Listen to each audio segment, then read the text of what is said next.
Hey guys, what's going on? Detective here, investigating your favorite albums, and today I'm going to be doing a very fast-paced album review video where I review multiple albums at once because I don't have enough time to review them at full length individually. So, starting off, I'm going to be talking about the new Lupe Fiasco album, Samurai.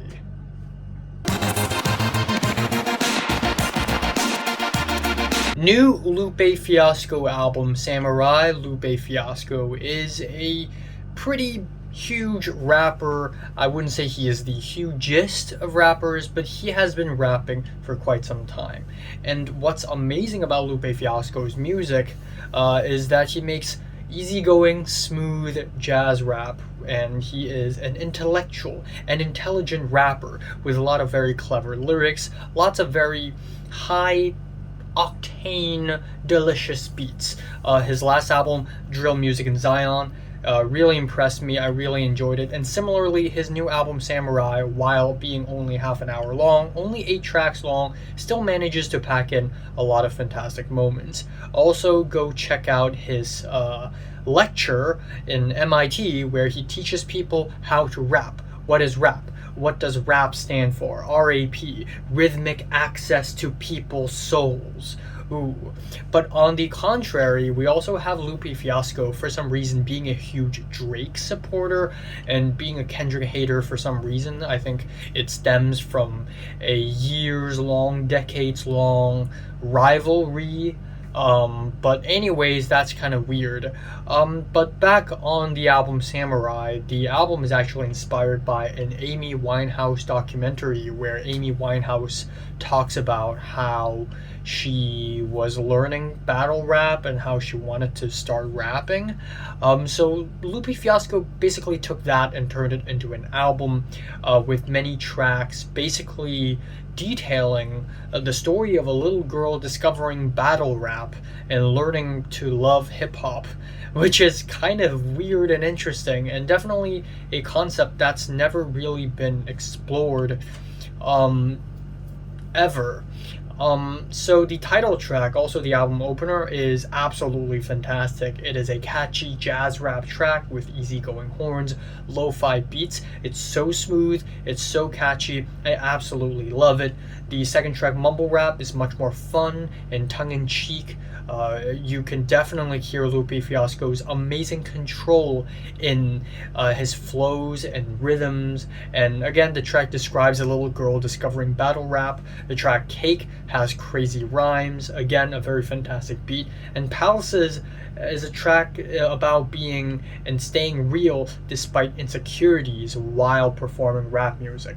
Meanwhile, Number One Headband is another amazing jazz rap track with cool horns and witty bars, lyrics about being validated, validation, and the album ends off with Till Eternity, which is the ultimate finale of the album, about giving her life to rap music, dedicating her own life, echoing the themes of Samurai on the album. So yeah, it's a very interesting album conceptually, and instrumentally it is fantastic as well. I'm feeling a decent 8 out of 10.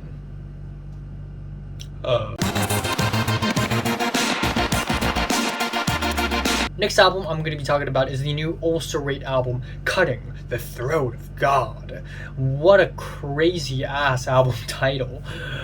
Despite being so high rated on radio music, unfortunately I'm not the biggest fan of this album. I was actually really excited to check this album out because lately I've been discovering all sorts of interesting and surprisingly great metal albums. But unfortunately, this album just didn't blow me away. Ulcerate mainly does dissonant death metal, tech death, and what I love about this album is that there are a lot of beautiful melodic parts sort of clashing against harsher, noisier explosions, but for some reason, a lot of the tracks feel kind of same, and this album overall is just not that groundbreaking or interesting for me. I do really like the album opener, To Flow Through Ashen Hearts, with its solemn guitars, with a lot of ebb and flow. It's grimy, it's dusty, it's amazing. For some reason, I also like the track Transfiguration, In and Out of Worlds, for how atmospheric it is. And the second half of the track is really gargantuan, yet the riffs are very unpredictable and monstrous. Other tracks on the album are kind of same throughout the album. I do notice that the track To See Death Just Once has a real kick to it, and the title track is also very energetic. I think individually a lot of these tracks sound really great, but overall it just didn't really do enough to catch my attention, unfortunately. So yeah, I'm feeling a decent 7 on this album. Roar! XD! Roar! What am I doing? Third album I'm going to be talking about is the new Joey Valence and Brae album, No Hands. This album is a freaking banger as a whole. Last year they released the album Punk Tactics. I listened to it. I really liked it. I thought they could be better, and on this album they became better. Again, they are doing this 90s throwback rap thing, and most of all, they're just doing fun bangers. This isn't any, 200 IQ, super smart, deep, introspective hip-hop. This is fun hip-hop. It's all about the fun. It's all about dancing, partying, and fun. And that's all this album is for, and you know what? I approve. The album opener, Bust It, starts off dirty and rough with big rap beats, but then you have these random drum and bass breakdowns, and it just sounds freaking fantastic. Pack a Punch features Danny Brown, which is awesome to see them pulling such a huge feature. And even though I think the beat could have been more interesting, I think the performances definitely make up for it. The title track, fucking awesome. Like the refrains, when I was young I was sipping Shirley Temples, and now I'm still sipping Shirley Temples. It's a sweet, relaxing little banger. I love the disc scratches, I love the solid boom bap beat, and then following that the track Like a Punk. It sounds like a Prodigy track. It sounds like Prodigy's Breathe. Breathe with it, exhale, exhale. Bum, bum, bum, bum, bum, bum, with the big break beats, the sassy attitude, and while the track is a little derivative, it's still awesome. But the real highlight of the album for me is the track The Baddest, which is pure fun. Who's the baddest bitch in this club? I'm the baddest bitch in this club. Who's the baddest bitch in this club? I'm the baddest bitch in this club. Hands up, hands up, hands up, hands up. Go, go, go, go, go, go. And the bridge, acting goofy, Comic Sans. It's so unapologetic, it's so uncaring of the world. It's fucking amazing. So on that note, this album is an 8 out of 10.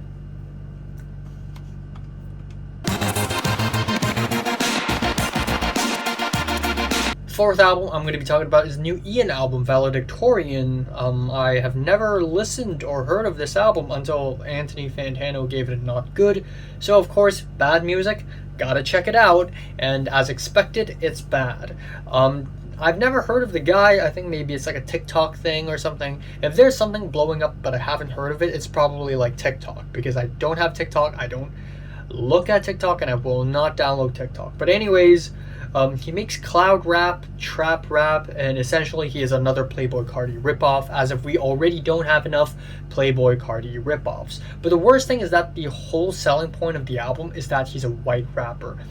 And it's not funny, it gets tired, and every single track on the album sounds the same. So, yeah, unsurprisingly, it's a 3 out of 10 from me.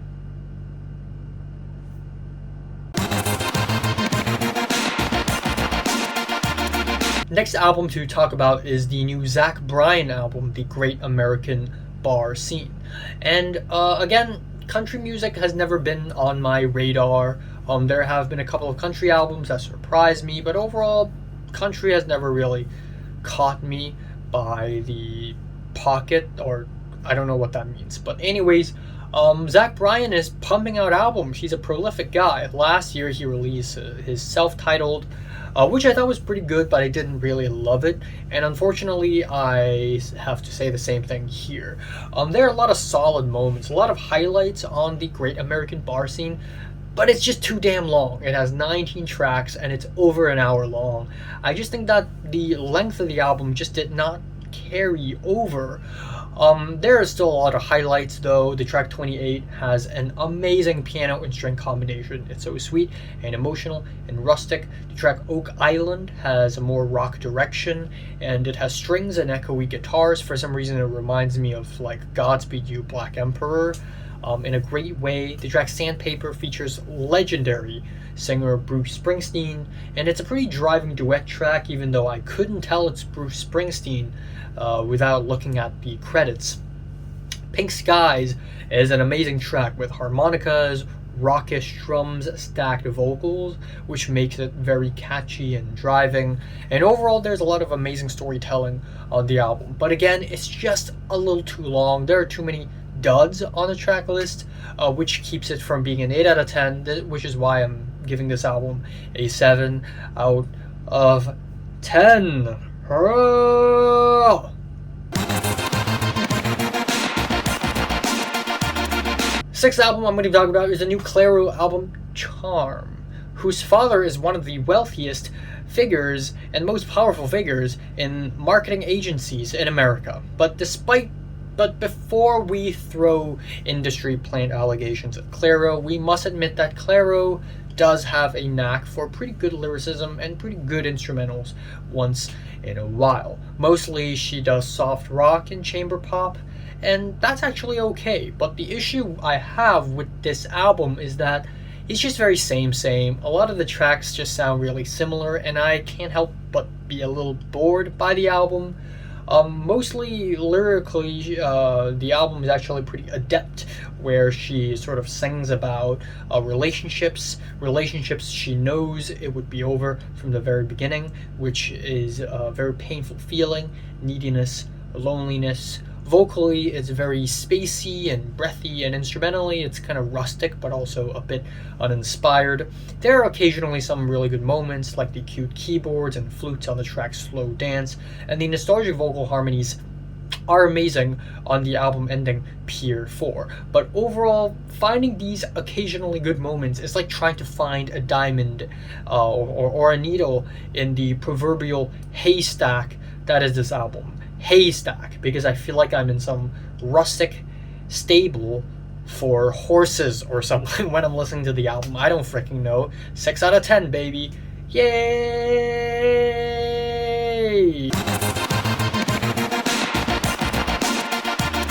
Last album I'm going to be talking about is the new NxWorries album, Why Lord?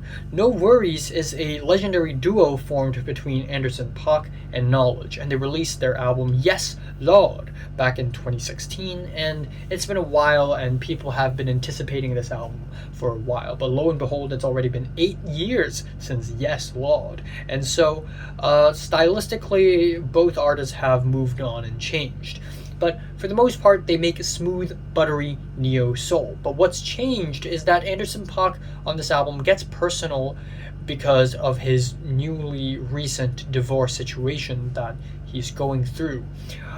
So lyrically, there are a lot of moments where Anderson .Paak gets emotional and gets kind of sad, and almost comically so. There's almost a comical aspect to it, and it never gets too bitter and toxic, but it does get very mopey over some relaxing soul and R&B, which is, I think, ultimately what makes this kind of hilarious to me, is that musically it's so easygoing and relaxing and fun, but then lyrically it's just so sad. Like, oh my god.